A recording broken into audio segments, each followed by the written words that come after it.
அப்போ அந்த திரைகளை நீக்கணும்னா என்ன வரணுங்க?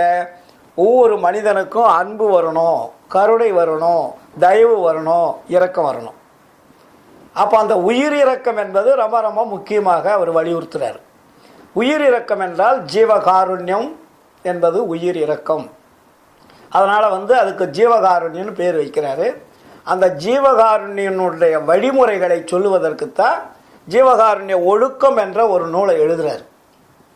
அந்த ஜீவகாருண்யம் என்ற ஒழுக்க நூல் எழுதும்போது தான் ஜீவகாருண்யத்தில் 4 பிரிவுகள். ஒன்று இந்திரியம், கரணம், ஜீவன், ஆன்மா. அப்போ இந்திரியம் என்பது 5 புலன்கள்.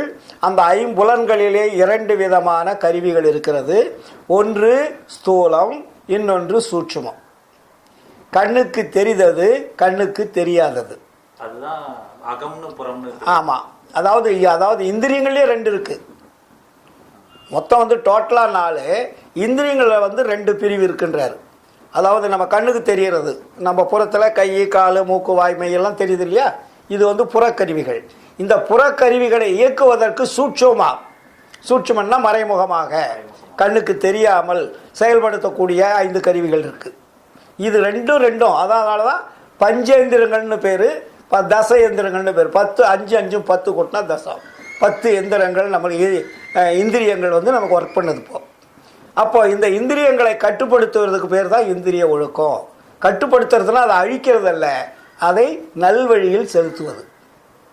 இதுவரையில் சென்றிருந்த காரியங்களை மாற்றி புது வழியில் செலுத்துவதற்கு பேர் தான் இந்திரிய ஒழுக்கம். அப்போ இந்திரிய ஒழுக்கத்தில் வள்ளலார் இங்கே என்ன வைக்கிறாரு?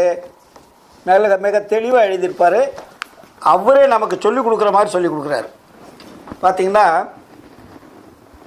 இந்திரிய ஒழுக்கம் முதல் பேசணும். அந்த இந்திரிய ஒழுக்கத்தில் கொடிய சொல் செவி புகாது நாத முதலைய தோத்திரங்களை கேட்டல். இப்போ இதுவரையும் நம்ம கேட்டு இருந்த வார்த்தைகளெல்லாம் காது வழியாக போகுது. இந்த மாதிரி அசிங்கமான வார்த்தைகள், கேவலமான வார்த்தைகள், ரொம்ப நம்மளை பாதிக்கக்கூடிய வார்த்தைகள்லாம் அந்த காது வழியாக போகக்கூடாது.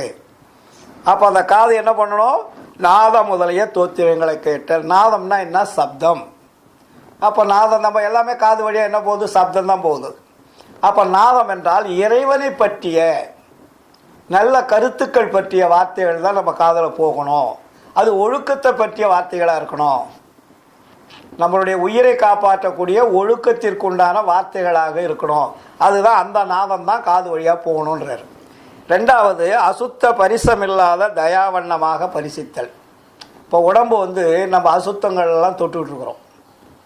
பரிசம் என்றால் தொடுதல்.